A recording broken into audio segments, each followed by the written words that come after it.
ਸਤਨਾਮ ਸਤਨਾਮ ਸਤਨਾਮ ਜੀ। ਵਾਹਿਗੁਰੂ ਵਾਹਿਗੁਰੂ ਵਾਹਿਗੁਰੂ ਜੀ। ਪਰਮ ਸਨਮਾਨਯੋਗ ਗੁਰੂ ਰੂਪ ਸਾਧ ਸੰਗਤ ਜੀ, ਵਾਹਿਗੁਰੂ ਜੀ ਕਾ ਖਾਲਸਾ ਵਾਹਿਗੁਰੂ ਜੀ ਕੀ ਫਤਿਹ। ਧੰਨ ਧੰਨ ਸਤਿਗੁਰੂ ਸਾਹਿਬ ਸ੍ਰੀ ਗੁਰੂ ਗ੍ਰੰਥ ਸਾਹਿਬ ਜੀ ਮਹਾਰਾਜ, ਜਿਨ੍ਹਾਂ ਨੇ ਅੰਮ੍ਰਿਤ ਵੇਲੇ ਪ੍ਰਕਾਸ਼ਮਾਨ ਹੋ ਕੇ ਅੱਜ ਸਾਨੂੰ ਜੋ ਹੁਕਮ ਰੂਪ ਦੇ ਵਿੱਚ ਸ਼ਬਦ ਬਖਸ਼ਿਸ਼ ਕੀਤਾ ਹੈ, ਇਹ ਪਾਵਨ ਸ਼ਬਦ ਧਨਾਸੀ ਦੇ ਆਗ ਦੇ ਵਿੱਚ ਸਾਹਿਬ ਸ੍ਰੀ ਗੁਰੂ ਅਰਜਨ ਸਾਹਿਬ ਜੀ ਮਹਾਰਾਜ ਸ਼ਹੀਦਾਂ ਦੇ ਸਰਤਾਜ ਉਹਨਾਂ ਦਾ ਉਚਾਰਨ ਕੀਤਾ ਹੈ। ਔਰ ਗੁਰੂ ਗ੍ਰੰਥ ਸਾਹਿਬ ਜੀ ਦੇ ਪਾਵਨ ਅੰਗ 683 ਦੇ ਉੱਪਰ ਅੰਕਿਤ ਹੈ। ਇਸ ਸ਼ਬਦ ਦੀਆਂ ਪਹਿਲੀਆਂ ਪੰਕਤੀਆਂ ਹੀ ਰਹਾਉ ਦੀਆਂ ਪੰਕਤੀਆਂ ਹਨ। ਸਰਲੇਖ ਦੇ ਵਿੱਚ ਰਾਗ ਧਨਾਸਰੀ ਦੇ ਵਿੱਚ ਇਹ ਪਾਵਨ ਸ਼ਬਦ ਹੈ। ਧਨਾਸਰੀ ਮਹੱਲਾ ਪੰਜਵਾਂ, ਘਰ 12ਵਾਂ। ਇੱਕ ਓੰਕਾਰ ਸਤਿਗੁਰ ਪ੍ਰਸਾਦ। ਸੰਖੇਪ ਰੂਪ ਦੇ ਵਿੱਚ ਇੱਥੇ ਮੂਲ ਮੰਤਰ ਉਚਾਰਨ ਕੀਤਾ ਗਿਆ ਹੈ। ਬੰਦਨਾ ਹਰ ਬੰਦਨਾ ਗੁਣ ਗਾਵੋ ਗੋਪਾਲ ਰਾਏ। ਰਹਾਉ। ਰਹਾਉ ਦਾ ਅਰਥ ਹੈ ਸ਼ਬਦ ਦਾ ਕੇਂਦਰੀ ਭਾਵ। ਜਿਹੜੀ ਰਹਾਉ ਦੀ ਪੰਕਤੀ ਹੁੰਦੀ ਹੈ, ਸਾਰੇ ਸ਼ਬਦ ਨੂੰ ਪ੍ਰਮਾਣਿਤ ਕਰਦੀ ਹੈ। ਮੁੱਖ ਭਾਵ ਹੈ ਉਹ ਸ਼ਬਦ ਦਾ ਕੇਂਦਰੀ ਭਾਵ। ਜਿਸ ਤਰ੍ਹਾਂ ਉਦਾਹਰਨ ਦੇ ਤੌਰ ਤੇ ਅਸੀਂ ਸ਼ਬਦ ਪੜ੍ਹਦੇ ਹਾਂ, ਮਾਧੋ ਹਮ ਐਸੇ ਤੂੰ ਐਸਾ, ਹਮ ਪਾਪੀ ਤੁਮ ਪਾਪ ਖੰਡਨ, ਨੀਕੋ ਠਾਕੁਰ ਦੇਸਾ। ਰਹਾਉ ਕੈਸਾ ਹੈ।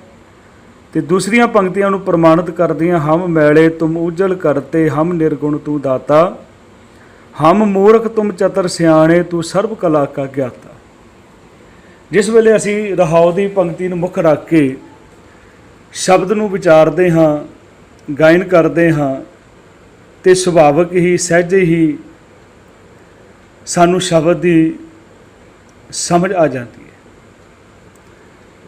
ਸ਼ਹੀਦਾਂ ਦੇ ਸਰਤਾਜ ਸਾਹਿਬ ਗੁਰੂ ਅਰਜਨ ਸਾਹਿਬ ਜੀ ਮਹਾਰਾਜ ਇੱਥੇ ਕਿਰਪਾ ਕਰ ਰਹੇ ਹਨ।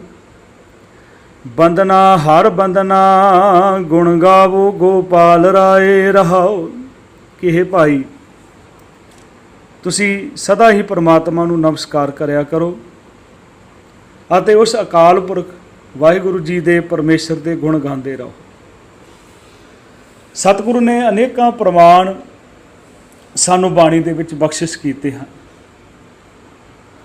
ਕਿ ਹੇ ਪਰਮਾਤਮਾ, ਤੂੰ ਮੇਰੇ ਸਵਾਸਾਂ ਦਾ ਵੀ ਸਹਾਰਾ ਹੈ, ਮੇਰੀ ਜ਼ਿੰਦਗੀ ਦਾ ਵੀ ਸਹਾਰਾ ਹੈ। ਪ੍ਰਭ ਜੀ ਤੂੰ ਮੇਰੇ ਪ੍ਰਾਣ ਆਧਾਰੇ, ਨਮਸਕਾਰ ਡੰਡੌਤ ਬੰਦਨਾ ਅਨਕ ਵਾਰ ਜਾਉ ਬਾਰੇ।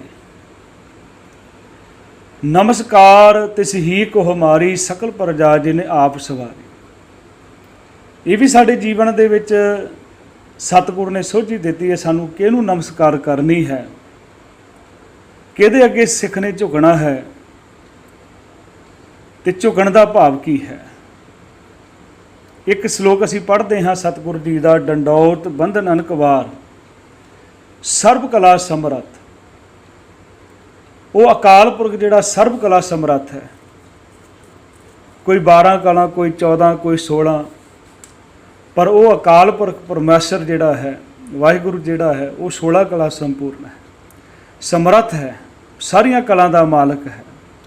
ਤੇ ਉਹਦੇ ਅੱਗੇ ਅਸੀਂ ਅਰਦਾਸ ਕਰਨੀ ਹੈ, ਉਹਦੇ ਅੱਗੇ ਡੰਡੌਤ ਕਰਨੀ ਹੈ। ਹਨ ਡੰਡੌਤ ਦਾ ਅਰਥ ਹੈ ਡੰਡੇ ਵਾਂਗਰ ਸਿੱਧਾ ਲੇਟ ਕੇ। ਜਿਹਨੂੰ ਬਾਣੀ ਦੇ ਵਿੱਚ ਆਪਣੇ ਆਪ ਨੂੰ ਸਮਰਪਣ ਕਰਨ ਵਾਸਤੇ ਵੀ ਆਖਿਆ ਗਿਆ। ਜਿਸ ਤਰ੍ਹਾਂ ਮਹਾਨ ਕੋਸ਼ ਦੇ ਕਰਤਾ ਭਾਈ ਕਾਹਨ ਸਿੰਘ ਜੀ ਨਾਭਾ ਲਿਖਦੇ ਹਨ, ਅਸ਼ਟਾਂਗ ਇਸ ਨੂੰ ਵੀ ਕਿਹਾ ਗਿਆ ਹੈ, ਅਸ਼ਟਾਂਗ ਬੰਧਨ ਨਮਸਕਾਰ। ਜਿਸ ਤਰ੍ਹਾਂ ਸਾਡੇ 2 ਪੈਰ, 2 ਗੋਡੇ, 2 ਹੱਥ, ਛਾਤੀ ਤੇ ਮਸਤਕ ਜਿਹੜਾ ਹੈ ਉਹ ਧਰਤੀ ਨੂੰ ਲੱਗੇ, ਉਸ ਨੂੰ ਡੰਡੌਤ ਕਿਹਾ ਜਾਂਦਾ, ਸਟਾਂਗ ਕਿਹਾ ਜਾਂਦਾ ਹੈ। ਆਪਣੇ ਆਪ ਨੂੰ ਸਮਰਪਣ ਕਰ ਦੇਣਾ। ਡੰਡੌਤ ਬੰਧਨ ਅਨਕ ਵਾਰ, ਸਰਬ ਕਲਾ ਸਮਰੱਥ, ਅਰਦਾਸ ਕਰਨੀ ਕਿ ਸਤਿਗੁਰੂ ਜੀ ਡੋਲਣ ਤੇ ਰਾਖੋ ਪ੍ਰਭੂ ਨਾਨਕ ਦੇ ਕਰ ਹੱਥ। ਉਸ ਪ੍ਰਮਾਤਮਾ ਦੇ ਅੱਗੇ ਅਰਦਾਸ ਕਰਨੀ। ਸਾਡਾ ਮੱਥਾ ਟੇਕਣ ਦਾ ਸਾਨੂੰ ਭਾਵ, ਜਿਸ ਮੱਥਾ ਟੇਕਦੇ ਹਾਂ, ਮੱਥਾ ਟੇਕਣ ਦਾ ਭਾਵ ਹੀ ਹੈ ਕਿ ਦੁੱਧ ਨੂੰ ਨਿਵਣ ਮੰਨਣ ਤੇਰਾ ਨਾਮ, ਕਿ ਇਹ ਸਤਿਗੁਰੂ ਤੈਨੂੰ ਨਿਭ ਰਹੇ ਹਾਂ, ਤੈਨੂੰ ਝੁਕ ਰਹੇ ਹਾਂ। ਜੇ ਅਸੀਂ ਉਦਾਹਰਨ ਦੇ ਤੌਰ ਤੇ ਆਪਣੇ ਮਾਂ-ਬਾਪ ਦੇ ਅੱਗੇ ਝੁਕ ਤਾਂ ਰਹੇ ਹਾਂ, ਪਰ ਜੇ ਆਪਾਂ ਉਹਨਾਂ ਦੀ ਗੱਲ ਹੀ ਨਹੀਂ ਮੰਨਦੇ ਤੇ ਅਸੀਂ ਮਾਂ-ਬਾਪ ਦੀਆਂ ਨਜ਼ਰਾਂ ਦੇ ਵਿੱਚ ਪੂਰੇ ਨਹੀਂ ਉਤਰ ਸਕਦੇ, ਕਦੇ ਵੀ ਸਨਮਾਨ ਪ੍ਰਾਪਤ ਨਹੀਂ ਕਰ ਸਕਦੇ। ਤੇ ਇਸੇ ਤਰ੍ਹਾਂ ਜੇ ਮਨ ਦੇ ਵਿੱਚ ਸਾਡੇ ਕੁਝ ਹੋਰ ਹੈ, ਝੁਕਦੇ ਅਸੀਂ ਸਤਿਗੁਰੂ ਦੇ ਅੱਗੇ ਹਾਂ, ਮੱਥਾ ਵੀ ਟੇਕਦੇ ਹਾਂ। ਗੁਰੂ ਅੰਗਦ ਦੇਵ ਜੀ ਦੇ ਪਾਵਨ ਬਚਨ ਆਸਾ ਕੀ ਵਾਰ ਦੇ ਵਿੱਚ ਰੋਜ਼ਾਨਾ ਹੀ ਸਰਵਣ ਕਰਦੇ ਹਾਂ। ਸਲਾਮ ਜਵਾਬ ਦੋਵੇਂ ਕਰੇ, ਮੁੱਢੋਂ ਕੁੱਧਾ ਜਾਏ, ਨਾਨਕ ਦੋਵੇਂ ਕੋੜੀਆਂ ਥਾਏ ਨਾ ਕਾਈ ਪਾਏ। ਉਹਨੂੰ ਨਮਸਕਾਰ ਕਰਨੀ ਹੈ ਜਿਹਨੇ ਪੂਰਾ ਸੰਸਾਰ ਪੈਦਾ ਕੀਤਾ ਹੈ। ਨਮਸਕਾਰ ਤਿਸ ਹੀ ਕੋ ਹਮਾਰੀ, ਸਕਲ ਪ੍ਰਜਾ ਜਿਨ ਆਪ ਸਵਾਰ। ਸਤਿਗੁਰੂ ਕਿਰਪਾ ਕਰਦੇ ਹਨ, ਕਹਿੰਦੇ ਉਹ ਪਰਮਾਤਮਾ ਦੇ ਗੁਣ ਗਾਓ ਜਿਹਨੇ ਪਰਮੇਸ਼ਰ ਨੇ ਸੰਸਾਰ ਬਣਾਇਆ। ਬੰਦਨਾ ਹਰ ਬੰਦਨਾ, ਇਹ ਪਰਮਾਤਮਾ ਨੂੰ ਨਮਸਕਾਰ ਕਰੋ, ਸਦਾ ਹੀ ਨਮਸਕਾਰ ਕਰੋ ਤੇ ਉਸ ਪਰਮਾਤਮਾ ਅਕਾਲ ਪੁਰਖ ਪਰਮੇਸ਼ਰ ਜੀ ਦੇ ਗੁਣ ਗਾਉਣੇ ਹਨ।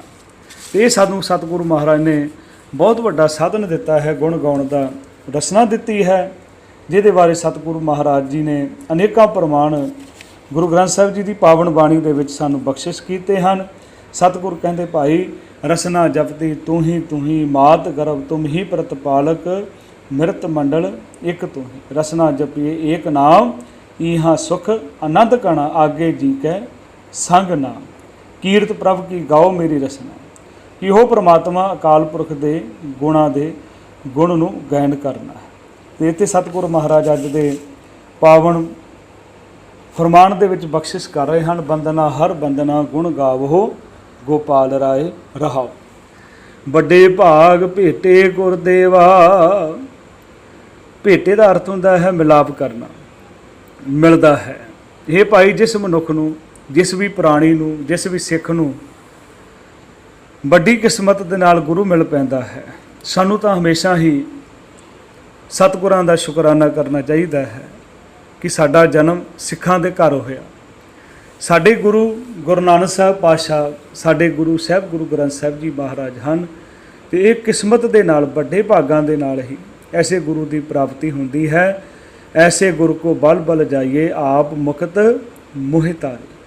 ਤੇ ਉਹ ਐਸਾ ਅਕਾਲ ਪੁਰਖ, ਐਸਾ ਗੁਰੂ ਸਾਨੂੰ ਜਦੋਂ ਪ੍ਰਾਪਤ ਹੁੰਦਾ ਹੈ, ਸਤਿਗੁਰੂ ਮਹਾਰਾਜ ਕਹਿੰਦੇ ਕਿਰਪਾ ਕਰਦੇ ਹਨ, ਕਹਿੰਦੇ ਐਸਾ ਗੁਰ ਵਡਭਾਗੀ ਪਾਇਆ, ਭੋਲੇ ਮਾਰਗ ਜਿਨ੍ਹੇ ਬਤਾਇਆ, ਐਸਾ ਗੁਰ ਵਡਭਾਗੀ ਪਾਇਆ। ਵੱਡੇ ਭਾਗਾਂ ਦੇ ਨਾਲ ਹੀ ਐਸੇ ਗੁਰੂ ਦਾ ਮਿਲਾਪ ਹੁੰਦਾ ਹੈ ਤੇ ਗੁਰੂ ਮਿਲਦਾ ਹੈ। ਵੱਡੇ ਭਾਗ ਭੇਟੇ ਗੁਰਦੇਵਾ, ਕੋਟ ਪਰਾਧ ਮਿਟੇ ਹਰ ਸੇਵਾ। ਅਤੇ ਗੁਰੂ ਦੀ ਦੱਸੀ ਹੋਈ ਸਿੱਖਿਆ ਨੂੰ ਜਦੋਂ ਅਸੀਂ ਧਾਰਨ ਕਰਦੇ ਹਾਂ, ਪਰਮਾਤਮਾ ਦੀ ਸੇਵਾ ਭਗਤੀ ਕਰਨ ਨਾਲ ਉਸ ਦੇ ਮਨੁੱਖ ਦੇ ਕਰੋੜਾਂ ਪਾਪ ਜਿਹੜੇ ਹਨ ਉਹ ਖਤਮ ਹੋ ਜਾਂਦੇ, ਮਿਟ ਜਾਂਦੇ ਹਨ। ਸੇਵਾ ਦੇ ਗੁਰਬਾਣੀ ਦੇ ਵਿੱਚ ਦੋ ਅਰਥ ਹਨ। ਇੱਕ ਸੇਵਾ ਅਸੀਂ ਆਪਣੇ ਸਰੀਰ ਨਾਲ ਕਰਦੇ ਹਾਂ, ਗੁਰੂ ਘਰ ਦੇ ਵਿੱਚ ਆ ਕੇ ਸੇਵਾ ਕਰਨੀ, ਝਾੜੂ ਲਗਾਉਣਾ, ਪੋਚਾ ਲਗਾਉਣਾ, ਲੰਗਰ ਬਣਾਉਣਾ, ਲੰਗਰ ਵਰਤਾਉਣਾ, ਲੰਗਰ ਦੇ ਜੂਠੇ ਭਾਂਡੇ ਮਾਂਜਣੇ, ਇਹ ਵੀ ਸੇਵਾ ਹੈ। ਅਤੇ ਇੱਕ ਸੇਵਾ ਭਗਤੀ ਆਖਿਆ ਗਿਆ ਹੈ ਬਾਣੀ ਦੇ ਵਿੱਚ, ਜਿਹਨੂੰ ਅਸੀਂ ਪੜ੍ਹਦੇ ਹਾਂ, ਕਰ ਸੇਵਾ ਪਾਰ ਬ੍ਰਹਮ ਗੁਰ, ਭੁੱਖ ਰਹੇ ਨਾ ਖਾਏ। ਉਸ ਅਕਾਲ ਪੁਰਖ ਦੀ ਸੇਵਾ ਜਿਹੜੀ ਹੈ, ਉਹਦੀ ਭਗਤੀ ਹੈ, ਉਹਦਾ ਨਾਮ ਜਪਣਾ ਹੈ। ਅਤੇ ਇੱਥੇ ਸਤਿਗੁਰੂ ਮਹਾਰਾਜ ਕਿਰਪਾ ਕਰਦੇ ਹਨ। ਕੋਟ ਅਪਰਾਧ, ਕਰੋੜਾਂ ਤੇਰੇ ਪਾਪ ਮਿਟ ਜਾਂਦੇ ਹਨ ਜਿਸ ਵੇਲੇ ਤੂੰ ਪਰਮਾਤਮਾ ਦੀ ਸੇਵਾ ਭਗਤੀ ਕਰਦਾ ਹੈ। ਚਰਨ ਕਮਲ ਜਾਂ ਕਾ ਮਨ ਰਾਪੇ, ਜਿਸ ਮਨੁੱਖ ਦਾ ਮਨ ਪਰਮਾਤਮਾ ਦੇ ਸੋਹਣੇ ਚਰਨਾਂ ਦੇ ਵਿੱਚ ਰੰਗ ਜਾਂਦਾ ਹੈ, ਭਾਵ ਉਹ ਸਤਿਗੁਰੂ ਦੇ ਬਚਨਾਂ ਨੂੰ ਕਮਾਉਂਦਾ ਹੈ। ਇੱਥੇ ਬਹੁਤ ਵੱਡਾ ਭੁਲੇਖਾ ਸਾਨੂੰ ਪੈ ਜਾਂਦਾ ਹੈ ਕਿ ਸਤਿਗੁਰੂ ਦੇ ਚਰਨ ਕੀ ਹਨ। ਕਈ ਅਨਭੋਲ ਸਿੱਖ ਸਤਿਗੁਰੂ ਮਹਾਰਾਜ ਜੀ ਦੇ ਮੰਜੀ ਸਾਹਿਬ ਦੇ ਪਾਵਿਆਂ ਨੂੰ ਹੀ ਦੱਬਦੇ ਹਨ, ਸਮਝਦੇ ਆ ਕਿ ਗੁਰੂ ਸਾਹਿਬ ਜੀ ਦੇ ਪੈਰ ਹਨ। ਸਤਿਗੁਰੂ ਦੇ ਚਰਨ ਜਿਹੜੇ ਹਨ, ਸਤਿਗੁਰੂ ਦਾ ਨਾਮ ਹੈ। ਆਪ ਜੀ ਰੋਜ਼ਾਨਾ ਹੀ ਨਿਤਨੇਮ ਕਰਦੇ ਹੋ। ਜਪ ਸਾਹਿਬ ਦੀ ਬਾਣੀ ਦੇ ਵਿੱਚ ਅਸੀਂ ਪੜ੍ਹਦੇ ਹਾਂ, ਘਰ ਘਰ ਪ੍ਰਣਾਮ ਚਿੱਤ ਚਰਨ ਨਾਮ। ਤੇ ਜਦੋਂ ਸਤਿਗੁਰੂ ਦੇ ਹੁਕਮ ਦੇ ਵਿੱਚ, ਸਤਿਗੁਰੂ ਦੇ ਬਚਨਾਂ ਦੇ ਵਿੱਚ ਸਾਡਾ ਮਨ ਰੰਗਿਆ ਜਾਂਦਾ ਹੈ ਤੇ ਅਗਲੀ ਪ੍ਰਾਪਤੀ ਕੀ ਹੁੰਦੀ ਹੈ? ਸੋਗ ਅਗਨ ਤਿਸ ਜਨ ਨਾ ਵਿਆਪੇ। ਉਸ ਮਨੁੱਖ ਉੱਤੇ ਚਿੰਤਾ ਦੀ ਅੱਗ ਜ਼ੋਰ ਨਹੀਂ ਪਾ ਸਕਦੀ। ਸੋਗ ਅਗਨ ਤਿਸ ਜਨ ਨਾ ਵਿਆਪੇ। ਸਾਗਰ ਤਰਿਆ ਸਾਧੂ ਸੰਗੇ। ਗੁਰੂ ਦੀ ਸੰਗਤ ਦੇ ਵਿੱਚ ਨਾਮ ਜਪਣ ਦੀ ਬਰਕਤ ਨਾਲ ਸੰਸਾਰ ਸਮੁੰਦਰ ਤੋਂ ਪਾਰ ਲੰਘ ਜਾਈਦਾ ਹੈ। ਸਾਗਰ ਤਰਿਆ ਸਾਧੂ ਸੰਗ। ਨਿਰਭਉ ਨਾਮ ਜਪੋ ਹਰ ਰੰਗੇ। ਜਿਸ ਵਾਸਤੇ ਪ੍ਰੇਮ ਨਾਲ ਪਰਮਾਤਮਾ ਦੀ ਭਗਤੀ ਠਾਕੁਰ ਗਾਈਏ, ਆਤਮ ਰੰਗ ਵਾਲੀ ਅਵਸਥਾ ਦੇ ਵਿੱਚ ਜਾਂਦੇ ਹਾਂ। ਨਿਰਭਉ ਪ੍ਰਭੂ ਦਾ ਨਾਮ ਜਪਿਆ ਕਰੋ। ਉਹ ਨਿਰਭਉ ਹੈ। ਜਦੋਂ ਅਸੀਂ ਉਸ ਨਿਰਭਉ ਦਾ ਜਪਾਂਗੇ ਨਾਮ, ਤੇ ਸਾਡਾ ਵੀ ਡਰ ਜਿਹੜਾ ਹੈ ਉਹ ਖਤਮ ਹੋ ਜਾਏਗਾ। ਸੁਖਮਨੀ ਸਾਹਿਬ ਦੀ ਪਾਵਨ ਬਾਣੀ ਵਿੱਚ ਸਤਿਗੁਰੂ ਫਰਮਾਨ ਕਰਦੇ, ਨਿਰਭਉ ਜਪੈ ਸਗਲ ਭਉ ਮਿਟੇ। ਸਾਰੇ ਡਰ ਸਾਡੇ ਖਤਮ ਹੋ ਜਾਣਗੇ। ਪਰ ਤਨ ਦੋ ਕਿਛ ਪਾਪ ਨਾ ਫੇੜੇ। ਤੇ ਜਿਸ ਵੇਲੇ ਅਸੀਂ ਪ੍ਰਮਾਤਮਾ ਦੀ ਭਗਤੀ ਕਰਦੇ ਹਾਂ, ਨਾਮ ਜਪਦੇ ਹਾਂ, ਉਹਦੀ ਬਰਕਤ ਦੇ ਨਾਲ ਸਾਡੇ ਵਿੱਚ ਐਸੇ ਜਿਹੜੇ ਔਗਣ ਹਨ ਉਹ ਖਤਮ ਹੋ ਜਾਂਦੇ। ਜਿਸ ਤਰ੍ਹਾਂ ਪਰਾਇਆ ਧਨ ਦੇਖਣਾ, ਕਿਸੇ ਨਾਲ ਈਰਖਾ ਕਰਨੀ, ਮੰਦੇ ਕਰਮ ਕਰਨੇ, ਇਹ ਸਾਡੇ ਨੇੜੇ ਨਹੀਂ ਆਉਂਦੇ। ਜਮ ਜੰਦਾਰ ਨਾ ਆਵੇ ਨੇੜੇ। ਤੇ ਜਿਸ ਵੇਲੇ ਪ੍ਰਭੂ ਦੀ ਭਗਤੀ ਕਰਕੇ ਇਹ ਸਾਡੇ ਦਿਲ ਦਾ ਜਿਹੜਾ ਭਰਮ ਜਿਹੜਾ ਹੈ, ਡਰ ਜਿਹੜਾ ਹੈ, ਸਹਿਮ ਜਿਹੜਾ ਹੈ ਉਹ ਖਤਮ ਹੋ ਜਾਂਦਾ ਹੈ।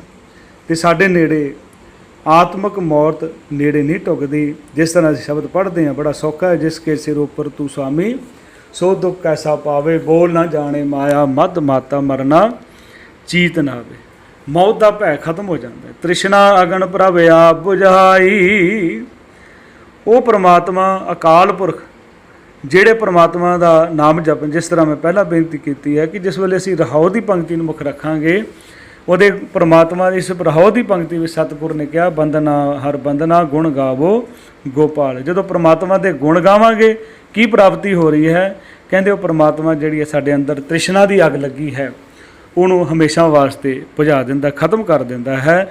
ਤ੍ਰਿਸ਼ਨਾ ਅਗਨ ਪ੍ਰਭ ਆਪ ਬੁਝਾਈ, ਨਾਨਕ ਉਦਰੇ ਪ੍ਰਭ ਸਰਨਾਈ। ਪ੍ਰਭੂ ਦੀ ਸ਼ਰਨ ਪੈ ਕੇ ਅਨੇਕਾਂ ਜੀਵ ਇਸ ਤ੍ਰਿਸ਼ਨਾ ਦੀ ਅੱਗ ਵਿੱਚੋਂ ਬਚ ਨਿਕਲਦੇ ਹਨ, ਜਿਹੜੇ ਪ੍ਰਭੂ ਦੀ ਸ਼ਰਨ ਵਿੱਚ ਆਉਂਦੇ ਹਨ। ਕਿਉਂਕਿ ਪ੍ਰਭੂ ਦੀ ਸ਼ਰਨ ਹੀ ਐਸੀ ਹੈ ਜਿਹਦੀ ਸ਼ਰਨ ਵਿੱਚ ਆਉਣ ਦੇ ਨਾਲ ਸਾਨੂੰ ਸਭ ਕੁਝ ਪ੍ਰਾਪਤ ਹੁੰਦਾ ਹੈ। ਸਤਿਗੁਰ ਆਇਓ ਸ਼ਰਨ ਤੁਹਾਰੀ, ਮਿਲੈ ਸੂਖ ਨਾਮ ਹਰ ਸੋਭਾ, ਚਿੰਤਾ ਲਾਹੇ ਹਮਾਰੀ। ਸਤਿਗੁਰੂ ਮਹਾਰਾਜ ਸਾਰਿਆਂ 'ਤੇ ਕਿਰਪਾ ਕਰਨ।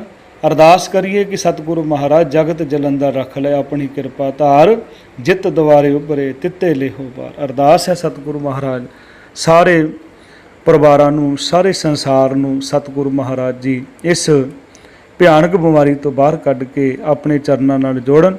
ਇਹੀ ਅਰਦਾਸ ਸਤਿਗੁਰੂ ਮਹਾਰਾਜ ਕਿਰਪਾ ਕਰੀ। ਵਿਸਰ ਨਾਹੀਂ ਦਾਤਾਰ ਆਪਣਾ ਨਾਮ ਦਿਓ, ਗੁਣ ਗਾਵਾਂ ਦਿਨ ਰਾਤ ਨਾਨਕ ਚਾਓ। ਇਹੋ ਇੰਨੀਆਂ ਬੇਨਤੀਆਂ ਪ੍ਰਵਾਨ ਕਰਨੀਆਂ। ਵਾਹਿਗੁਰੂ ਜੀ ਕਾ ਖਾਲਸਾ।